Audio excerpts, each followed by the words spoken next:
So it's been a minute since we've heard a solo track from J. Cole. We've gotten a couple of features here and there throughout the year. We heard Might Delete Later that dropped earlier this year. And, really since the Kendrick and Drake beef, we haven't heard too much from him. And obviously, everything kicked off with Like That, technically first-person shooter, where, J. Cole had that mention of Kendrick and Drake. But, everything kind of really kicked off after Like That dropped. And, we started getting some responses. Obviously, J. Cole dropped Might Delete Later with the last track on there being 7 Minute Drill. And then shortly after dropping 7 Minute Drill, he removed it from DSPs because it didn't sit right with him. He kind of saw where this beef was going and decided, I'm good. You guys can do that. And throughout this track, we kind of get further reasoning and introspection as to what was going on and what he saw. So this isn't going to be a full breakdown. These are just some of my thoughts on it. Let's get into it. So first things first, Dead Presidents, great sample. But we get the first verse where a lot of it is him kind of giving us some backstory, telling us about how he grew up, where he came from. And this makes sense later on because, it all ties together. He starts off, young Jermaine walked the straight and narrow, minimum wage jobs for dinero, but still my mind was on the zeros. I fiend for the perks, I was seen flipping birds, so he was skipping church, but my eyes was on the sparrows. Flipping pies, spending thousands on apparel, I want to shine too. I want dimes too. He starts off, he's like, yo, ever since the beginning, I've been trying to get all the money. Like my mind has always been on the zeros.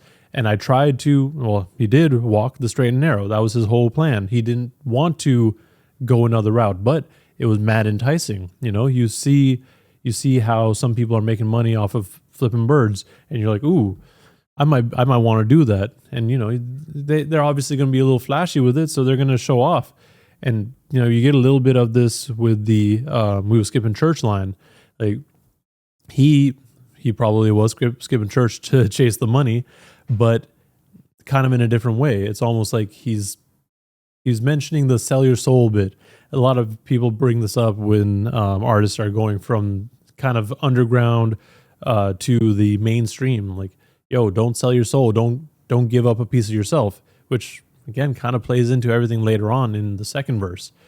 He goes on to say, yeah, he wants to shine too. He wants dimes too. Like he sees everything that they're having and he's like, yo, that's what I want. But he doesn't want to go the route that everyone else is taking. He says, jealous people want to know just how my rhymes blew. Mono and mono, I'm Bono, I'm U times two. Kind of funny U2 reference there. Some people might say that's a Kendrick reference because of XXX. I don't think so. I think he's just putting rhymes together. Now I'm bougie, I done grew out the fountain blue. So Fountain Blue is in Miami, the club. Or hotel, sorry. And in that time, J. Cole had that period, right? He had that period shortly after Sideline Story where, he's getting attention. He was like, okay, cool. I could get used to this. And then ever since then, he just kind of went off and did his own thing. He realized that life wasn't really for him. And it, again, ties back to where he started. He was always just chilling. He's doing his own thing. But never forget the spot where I developed my plot, the dwelling the top, the ville where all my skeletons locked. He's never forgotten where he came from. He's always remembered, this is where I built everything up. This is where I developed my plot. This is the dwelling. The dwelling is on top of what I've started from. Everything's kind of built up from there. And, it's not all good too. He's got some bad there. He's got skeletons locked in his closet. But if he could do it all over, he would never stop. He would never change it. He accepts everything that's happened and everything that he's done and accepted his path forward. He goes on saying, I've seen lifelong friends turn to devilish ops. I was miking red leather trying to tell him to stop. You better beat it before the heavy metal gets popped. He was a mean ass wing with a hell of a shot, but if no team draft king, he gonna bet on the block. He want to ball till he fall or till the Federals knock. And sit his ass on the bench for moving careless with rock. He goes on. He's like, hey, I've seen this before. Everything that's happening between Kendrick and Drake, maybe I've seen this. I've seen people around me kind of go that other direction. They're devilish ops. I was Mike in Red Leather, like from the Beat It video. He's trying to, keep everyone cool, like make them realize, we don't need to do this. We don't need to fight. And this again plays into the Kendrick and Drake bit. Like that could have gone south. Like sure, they may not seem like the type of people that do that, but anything is possible. And then he goes on to talk about this kid that he was friends with. He was a mean ass wing. He was a great baller. He had a hell of a shot. But if no team was gonna draft him, like that was his goal. Like he's like, okay, I'm gonna either go to the league or I'm gonna sell drugs. Basically, he's like, okay, that's the only other life I got. Like this is my way out originally, but if I can't get out that way, all right, fine. And then he's gonna get caught eventually. Then he goes on to end out this verse by talking about how, people can't relate to everything that he's talking about unless very specifically your father wasn't around and your mother went out and found someone else and then brought him around and their salaries did combine. When they married, it brought you out of that poverty. You moved to a soft little part of town. Like J. Cole's, he's telling a story here. He has his mother remarried, and with their salaries combined, they were able to move up out the hood. They were able to get a nice house. They moved to a softer part of town. But now when he goes back, he's like, man, this is a little bit awkward. But the rapping gave you some positive thoughts and you jot them down. Like the rapping that he's providing, or just, hearing everything that's going on in his mind or in other people's minds. Like he's listening to raps. J. Cole had like, I'm pretty sure this is J. Cole, but he had hella lyrics posted up on his wall. Like these are things that kind of drove him to rap. He had positive thoughts from that. As we get through that, we get to the chorus. Y'all ain't stopping me. Talking to damn near everyone. Basically, and this is like the start of the quote unquote response. Y'all ain't stopping me. I'm going to keep doing me. I'm going to keep it pushing. I'm going to keep doing what I'm doing. Like, just because this beef happened and there's conversations about me, like I'm going to keep going. I'm not changing. He goes on to start the second verse with Benjamin Button, Cole flows reverse time. To find deliveries as good as mine, you got to search Prime. Little Amazon bar there. I'm scaling heights higher than birds can perch, trying to be something. Tying it back to the beginning of the song. He's reached heights higher than where these birds would have taken him. Like he could have totally flipped birds. He could have totally sold drugs. But where he's at now with his rapping, he's even higher than that. Like he couldn't even imagine this sort being the life that he's lived. Hoping that peace comes to my cursed mind. One thing's for sure, that I've matured from my first rhyme. I learned long ago you can't please them all, and it hurts trying. In this game where all you got is your name, like Dirk, I'm smirking at trying to besmirch mine. Like he's always been like chasing something, right? And in that, he's hoping that peace comes to his mind. Like there's a lot of stuff that he's probably kept bottled in. Like we can see some of the thoughts that are going on in his mind in that first verse, but he's hoping one day it'll be clear of all that.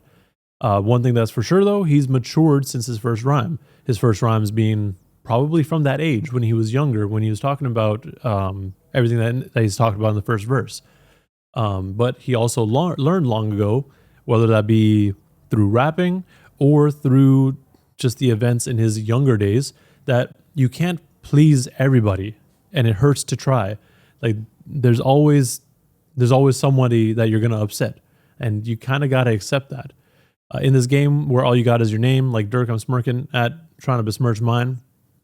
He's talking about how, like in rap, you're only as good as your name. You're only as good as your last track, last bars, and your general persona and how people look at you.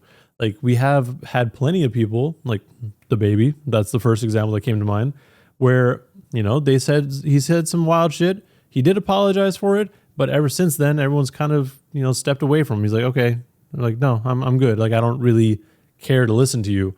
Like all you have is your name, and you can't let other people tear you down. In the case a little bit of the baby, that's entirely different. But with this, him stepping away from that beef, people are looking at him different. People are saying, yo, like, why would J. Cole do that? Man, he's kind of a punk for doing that. I can't believe J. Cole would put out a track and then say, my bad, didn't mean to do that. Like, it kind of sucks for him in that position, but I, again, totally understand where he's coming from, as, we'll get later on in here. He's talking about how he doesn't want to deal with all the negativity that can come if he actually really tried to respond. Again, though, this is totally him just saying, oh, but if I actually did respond, man, it'd be over. But still, he goes on to explain everything else. Absurd times where fake gets toted as wise. I can see the hate in both of your eyes, but the third's blind. So you search lines, but you struggle, which explains the puzzled look on that dull face as a word finds. He's, going into everybody's discussion about this beef. Like, yeah, these are absurd times. People are just saying the wildest shit, and these are getting toted as wise. Like, this is legit. Like, not really. Like, at the end of the day, people like myself are just talking about the music. We don't actually know what any of these people are really trying to say. Like, we can only go off of the information that we have. Like, yeah, we can do some research. We can look at the lyrics, but at the end of the day, we only know as much as they confirm and as much as they are willing to tell us. We can only speculate until then. Yeah, and which goes right into you search lines, but you struggle, which explains the puzzled look on the dull face as the word finds. Like, us, as far as people talking about music on the internet, but also just fans, you could say. Like, people are looking way too deep into lyrics to try to find something that isn't there, essentially. And he's like, yo, like, you don't need to do all that. Like I will just tell you. Like, I'm not going to be the one to kind of like throw a bunch of slights. I'm not trying to sneak diss anybody. I will be upfront with you. It's kind of what I'm getting here. Again, I could be wrong. But he goes on to say, he's again talking about the people in the industry, people talking about music like myself. Can't knock it if it's about the dough. They instigate the fuckery because it's profitable. A lot of people did really well when, like, in the midst of this beef. A lot of people did really well. I didn't, because I kind of bowed out after a minute. I was not really feeling it. I could not keep up. But, a lot of people did really well. A lot of people on the internet, like, people who are already popular, they got a lot more traffic. And that's totally fine. That's totally valid. If you did, great. I'm happy for you. But it's weird because you're kind of promoting the violence specifically. Like, you're trying to find a way to entice people, get people paying attention to you, which goes into this whole bit about the news, where the news is always talking about negativity. They're talking about violence. They're talking about things that get people's attention. And the news, generally, they don't care about rap beef. But this time, because it escalated so quickly and got to a certain level, hella people outside of hip hop news is talking about this. And it's like, okay, that's fine and all, but you're honestly getting to the point where you're trying to instigate too much. Like, you're expecting the next thing. You're going to talk it up. You're going to keep saying like, oh, I wonder if they're going to go after him, or, whatever. Like, at the end of the day, like, it can get violent. We don't want it to get there. But he kept going on to say, I pulled the plug because I seen where that was about to go. They wanted blood. They wanted clicks to make their pockets grow. They see this fire in my pen and think I'm dodging smoke. I wouldn't have lost a battle, dog. I would have lost a bro. Again, tying it into all the outlets that aren't necessarily hip hop related, like just other news outlets talking about this. They are trying to profit off of it, which by all means, do you. But also understand that by trying to profit off of this and trying to instigate whatever you're trying to instigate, you're going to cause some negativity. They wanted blood. They wanted clicks to make their pockets grow. Like, these are people who are like, okay, let's just keep talking about it, but let's escalate it to a level where we're like, oh yeah, no, so-and-so needs to respond. So-and-so needs to respond. Oh, I can't wait for him to say something crazy. Like, it doesn't, like, you don't need to take it there. Like, yeah, we like rap beef. We like back and forths, but there's a certain level to it.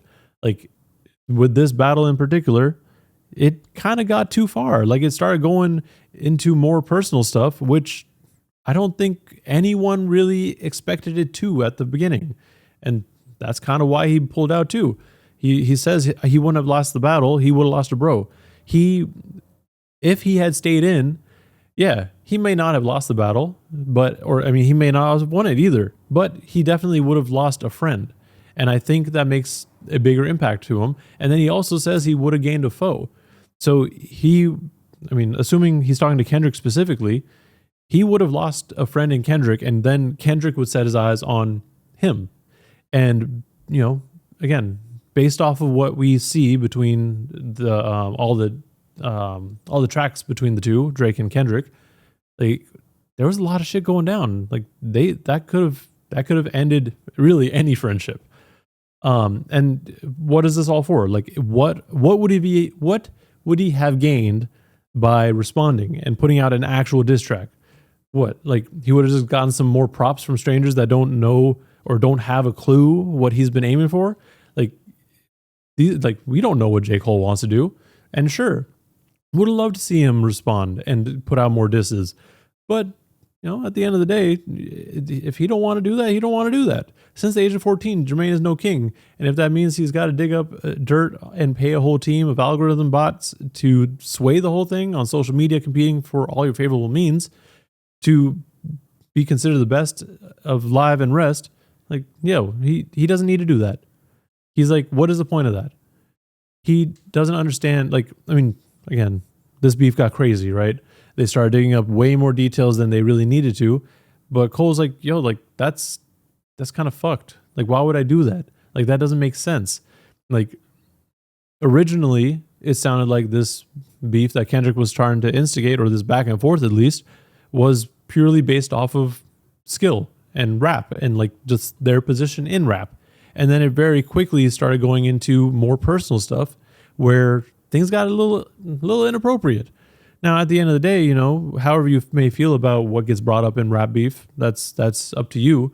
But for me, it's like, okay, yeah, this is fun and all, but these are also people. Like these are their lives that you're talking about. Like you're just like, if you're actually saying these things that are true, that's one thing. But nothing's been confirmed. We can just go off of assumptions and what we're hearing. Again, we don't know the whole story. We just know what we're hearing. And he goes on to talk about a bunch of bots and just social media. Like, yeah, all this shit was happening on live, basically. Like, we saw everything happening in real time. And, we had plenty of people like academics, for example, who were just on live all the time and just basically doing a minute-to-minute update on the beef, which, again, totally fine if that's what you want to do. But it gets a little wild at a certain point. He goes on to say, I understand the thirst of being first that made them both swing, protecting legacy so lines got crossed, perhaps regrettably. My friends went to war. I walked away with all their blood on me. Now some will discredit me, trying to wipe away my pedigree. Like, he still touching on all that. Like, he understands why they beefed. He understands the reasoning behind it. Like, I don't think anyone disagrees. Like, okay, yeah, there were shots thrown. We want to see who's the best rapper. But they went a little far. Lines got crossed while they're trying to protect their legacies. And maybe they're both looking back at it like, damn, maybe I shouldn't have done that. I don't know. We don't know. J. Cole might, because he's probably talked to the both of them, but we can just go off of what we hear. Someone will discredit me trying to wipe away my pedigree. Like, yeah, a lot of people did. When he took down 7 Minute Drill, a lot of people were like, ooh, he's a punk for leaving. He's a punk for dipping out of this beef. But honestly, if he found his peace here, shoot, who can blame him? He goes on to say this quick little text message between him and his friend. Said, my dog texted me, I'll share the words he said to me. If you refuse to shoot a gun, don't mean the gun ain't deadly. I guess in that metaphor, hypothetically, the gun is me. I text him back, guess the gun ain't what I'm trying to be. Like, he doesn't want to be a gun. He doesn't want to try to be violent. Like, yeah, if you refuse to shoot a gun, that does not mean it's not deadly. But also, he's not even trying to be the gun. He's just trying to rap. Like, he's not even trying to throw shots, really. He's just there. And obviously, you can interpret it in your own way. There's probably more to it than just that. But you know, just because he dropped out, that doesn't mean his pen isn't elite. They stripped me of my spot and now I'm finally free. They say I'm picking sides. Hey, don't you lie on me. To start another war. Hey, Drake, you'll always be my... I ain't ashamed to say you did a lot for me. Fuck all the narratives. Everyone's trying to strip J. Cole of his spot. They're trying to say that he's not in the top 3. Again, entirely up to you, however you want to feel about that. By all means, you are allowed to feel however you want to feel. But he's like, yo, like, I'm not ashamed, or sorry, they say I'm picking sides and don't lie on me. Like, I'm not picking sides. I've heard from others, other people that are talking about this, that J. Cole has talked to Kendrick. Like, and clearly he's close with Drake. Like, he's definitely talked to both these people in that time. He's not trying to pick a side. He's just keeping it pushing. And he's trying to say, like, yo, Drake, we're always gonna be cool. We're not doing anything crazy. Like, and I'm not ashamed to say that you did a lot for me. Like, fuck all the narratives. There's love there between J. Cole and Kendrick and J. Cole and Drake. While Drake and Kendrick may not like each other, you know, J. Cole's still there. He's still doing his things. But going on, he says, carrying on from the fuck all the narratives bit, tapping into your magic pen is what is imperative. Reminding these folks why we do it. It's not for beefing, it's for speaking our thoughts, pushing ourselves, reaching the charts, reaching out your minds, deep in your heart, screaming to find emotions to touch, something inside to open you up. So he goes on and he's just like, yo, we have to remind people what this is really about. Yeah, of course there was beef, but there is more to it than just the beef. There, like, we rap to rap. Like, yeah, we're speaking our thoughts. We want to reach the charts. Like, that is that is ultimately everyone's goal. But they also want to reach into people's minds, deep in their hearts. Like, find a way to tap in with the listeners' emotions and how they're feeling. Find a connection, build something from that. Like, at the end of the day, that's what a lot of people do music for. Like, it's a way for them to express themselves, but also to be that person for other people, to find an outlet. Shoot, and I mean, at times, it'll help you cope with the rough times and shit. He's sending love, because we ain't prime and shit. That's probably just a callback back to the Amazon bar, but maybe he's also saying that, yo, we're old. Like, we're getting old here. We're like, you know, everyone's prime is different, but they're all in their mid to late 30s. So, you know, maybe this isn't what they need to do. Maybe there's other things they need to focus on. I don't know. But that's kind of all I got. Honestly, like, this song it's kind of long. It's like 5 minutes long, but it is a good song. And I will say the lead up to that second verse makes way more sense the more you listen to it. Obviously he's connecting everything to it. He's like, hey, like, all the shit that I used to do in my past, all these things that I've done, all the things that I didn't do, that's why I'm here. And I do all this because when I was young, I was looking to raps. Like, these raps are giving me positive thoughts. They're bringing me security. They're helping me out. And that's what it is to him. But yeah, I'm gonna leave it there because this is the longest video I made in a long ass time. But let me know in the comments below what you thought of this track, what you think of J. Cole's thoughts in regards to him backing out, and just his stance in the beef. And while you're down there, like and subscribe to see more rambling and content like this. I know this is probably not the first video that you're going to see, but hopefully you want to see more of this. And that's all I got. Thank you for watching, and please stay safe out there.